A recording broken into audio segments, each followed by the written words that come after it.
Controversial हो जाएगा but conversion word नहीं बोलूंगी, वो अपनी रिलीजन की अच्छी बातें बता रहे थे। तो अच्छी बात है, अपनी अपनी की अच्छी बातें सब बताते हैं, उसमें गलत क्या है? मेरे से कोई पूछेगा आपके हिंदुइज्म में क्या अच्छा बता दूंगी, हमारे भगवान, हमारे गॉड, शिव शक्ति, वुमेन्स के लिए इतने अच्छे मैसेज दिए, वो भी बता रहे थे। अब वो ये चाह रहे थे कि भाई मैं उस चीज को अच्छा समझ के एक्सेप्ट करूं। If Asim wanted to debunk her claims and defend himself, he should have done it practically. Instead, Asim went further down by mocking her and body shaming her instead of giving logical arguments and proofs. Asim tried to bring her down instead of saying he didn't do anything. I believe her. Asim is a disgusting person, and we have seen how aggressive he can get during all of Big Boss. She's allowed to talk about her life without worrying about that man-child constantly. Hello everyone, welcome back to The Gossiper. So today we will be discussing about Asim Reyes getting exposed by Himanshi Khurrana and their messy breakup. अभी recently जब हिमांशी खुराना पारस छाबड़ा के podcast पे जाती है तो वहाँ पे ना पारस उनसे कन्वर्जन वाला टॉपिक छेड़ देता है और इसके बाद ही ऑनलाइन हर कोई डिस्कस कर रहा था, ओपिनियंस बना रहे थे और ऑब्वियसली आसिम तक भी ये बात पहुंच जाती है। एंड जैसे एक्सपेक्टेड था आसिम ने भी रिस्पॉन्स दिया। उन्होंने सीधा बताया कि जिस तरह रिलेशनशिप को टॉक्सिक और इमोशनली ड्रेनिंग पोर्ट्रे किया जा रहा है वो नैरेटिव सिर्फ झूठ है और अपना पॉइंट प्रूव करने के लिए उन्होंने एक टाइमलाइन भी दिया। ब्रेकअप दिसंबर 2023 में हुआ था लेकिन सिर्फ 3 महीने बाद मार्च में खुद हिमांशी ने उन्हें मैसेज करके रिलेशनशिप में वापस आने की बात कही थी। अब यहाँ पे ना आसिम का लॉजिक था, अगर रिलेशनशिप इतना अनबियरेबल था जैसा अब क्लेम किया जा रहा है तो फिर ब्रेकअप के कुछ ही महीने बाद रिकंसिलिएशन की कोशिश क्यों है? ये क्वेश्चन थोड़ा सोचने वाला है। एंड बस यहीं से आसिम ने ना अपना रियल मूव खेला। उन्होंने क्लियरली इंडिकेट किया कि पुराने मैसेजेस और स्क्रीनशॉट्स अभी भी उनके पास सेव्ड है और अगर कंट्रोवर्सी इसी तरह कंटिन्यू होती रही तो वो अब सब कुछ पब्लिकली शेयर करने के लिए बिल्कुल तैयार है। एक तरह से ये एक वार्निंग थी डायरेक्ट। अब ये सिर्फ ब्रेकअप क्यों हुआ तक लिमिटेड नहीं रही। असली सवाल अब ये भी बन गया है कि ब्रेकअप के बाद दोनों के बीच एक्चुअली इक्वेशन क्या था? क्या रिलेशनशिप जेन्युइनली कंप्लीटली खत्म हो चुका था या फिर कहीं ना कहीं कुछ टाइम तक दोबारा साथ आने की पॉसिबिलिटी थी? अभी हिमांशी के पॉडकास्ट स्टेटमेंट्स के बाद ना आसिम ने एक नया एंगल छेड़ा है, फाइनेंशियल एंगल। उनका पॉइंट था कि किसी भी इंसान की वैल्यू सिर्फ उसके बैंक बैलेंस, करियर स्टेटस या सोशल मीडिया व्यूज से डिसाइड नहीं की जा सकती है। मतलब पैसा हो या फॉलोअर्स, ये किसी के कैरेक्टर का कंप्लीट मेजरमेंट नहीं होता। लेकिन यहाँ से ना चीजें थोड़ी पर्सनल हो जाती है। आसिम ने सीधा क्लेम कर दिया कि हिमांशी की फिटनेस जर्नी के पीछे उनका भी रोल था।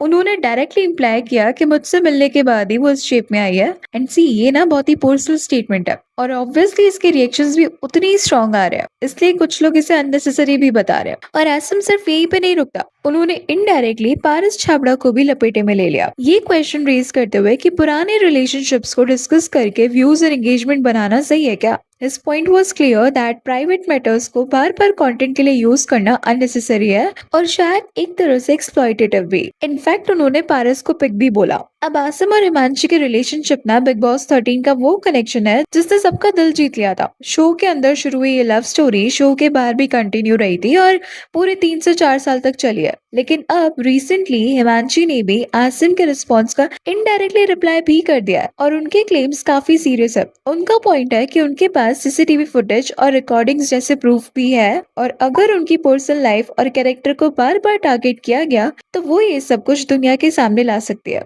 उन्होंने 27 नवंबर 2023 की अर्ली मॉर्निंग का भी एक स्पेसिफिक रेफरेंस दिया है जो उनके लिए क्लियरली एक इम्पोर्टेंट, शायद काफी पेनफुल मोमेंट था। मे बी इस डेट को हिमांशी के साथ वायलेंस हुई हो क्योंकि उन्होंने क्लियरली बोला that yes I suffered violence too. तो हो सकता है कि हिमांशी जिस डेट और टाइमिंग का रेफरेंस दे रही हो वहाँ पे उस टाइम पर कैमरास हो एंड उसी का वो रेफरेंस दे रही हो। अब इस डेट का एग्जैक्ट सिग्निफिकेंस क्या है ये तो सिर्फ हिमांशी ही बता सकती है, लेकिन इतना क्लियर है कि इसका कोई बड़ा कनेक्शन है उनकी इस पूरी स्टोरी से। हिमांशी का स्टैंस है अभी तक वो अपनी तरफ से साइलेंट और रिस्पेक्टफुल रही है, अपनी बात को पब्लिकली डिस्कस नहीं किया उसने। लेकिन अगर उन्हें वही रिस्पेक्ट रिटर्न में नहीं मिलती है तो वो भी चुप बैठने वालों में से नहीं है। एंड सी, इस रिलेशनशिप में ना काफी सेंसिटिव क्वेश्चन ये है दैट क्या रिलीजन ही असली ब्रेकअप का रीजन था या कुछ और भी इश्यूज थे जो अभी तक सामने नहीं आए। तो देखो 2023 में जो ब्रेकअप हुआ था ना वो उस टाइम काफी चुपचाप हुआ था, कोई बड़ा ड्रामा नहीं, कोई पब्लिक फाइट नहीं। दोनों ने अपने रिस्पेक्टिव रिलीजियस बिलीफ्स को रीजन बताया था और म्यूचुअल रिस्पेक्ट के साथ अलग हो गए थे।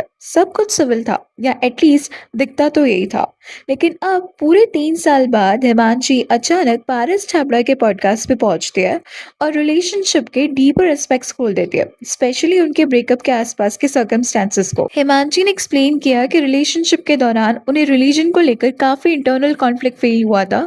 उन्होंने इसे डायरेक्टली फोर्सफुल कन्वर्जन तो नहीं बताया, लेकिन ये जरूर कहा कि आसिम फ्रीक्वेंटली अपने रिलीजन और बिलीव्स के बारे में एक्सप्लेन करते थे और चाहते थे कि वो उन्हें अंडरस्टैंड करे, एक्सेप्ट करे और इवेंचुअली अडॉप्ट भी करे। और अपेरेंटली ये सब इमोशनली इतना ओवरवेलमिंग हो गया कि हिमांशी के मन में एक डिस्टर्बिंग सा थॉट तक आ गया कि अगर उन्हें अपने रिलीजियस रूट से दूर जाना पड़े तो उससे पहले वो 4 धाम कंप्लीट कर ले और जितने मंदिर हो सके उतने विजिट कर ले। उन्होंने खुद से ये तक पूछा कि फ्यूचर में उनका फाइनल रिचुअल क्या होगा, और यही सोचना हिमांशी के अकॉर्डिंग उन्हें रियलाइज करवा गई कि वो अपनी फेथ और रिलीजियस आइडेंटिटी कंप्लीटली छोड़ नहीं सकती है।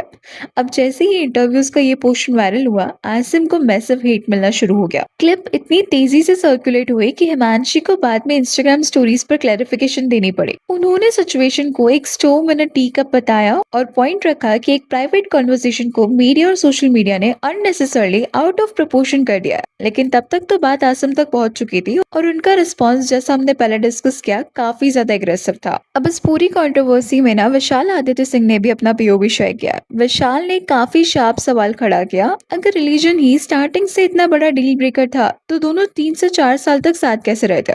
उनका पॉइंट था कि शायद स्टोरी सिर्फ रिलीजन तक ही लिमिटेड नहीं है, और भी फैक्टर्स इन्वॉल्व हो सकते हैं जो पब्लिक को पूरी तरह पता नहीं है। बट साथ में उन्होंने ये भी बोला कि वो दोनों की प्राइवेट रिलेशनशिप के अंदर एक्चुअली क्या हुआ ये तो वो नहीं जानता है, इसलिए किसी एक साइड को कम्प्लीटली राइट या रॉन्ग डिक्लेयर नहीं कर सकता। उनका लॉजिक सिंपल था, बाहर से देखकर किसी रिलेशनशिप की पूरी रियलिटी समझना पॉसिबल ही नहीं होता। जो चीजें सिर्फ 2 लोगों के बीच हुई है उनकी कंप्लीट पिक्चर भी उन दोनों को ही पता होगी। फिर भी विशाल ने अपना पर्सनल इंक्लिनेशन हिमांशी की तरफ बताया, क्योंकि उनका हिमांशी के साथ अपना पॉजिटिव पर्सनल एक्सपीरियंस रहा है। लेकिन इसका ये मतलब बिल्कुल भी नहीं है कि उन्होंने आसिम पर एलिगेशंस कंफर्म कर दिया। वो सिर्फ इतना पॉइंट रखते हैं कि उनके पास कंप्लीट फैक्ट्स नहीं है, इसलिए वो किसी कंक्लूजन पर नहीं पहुंच सकते।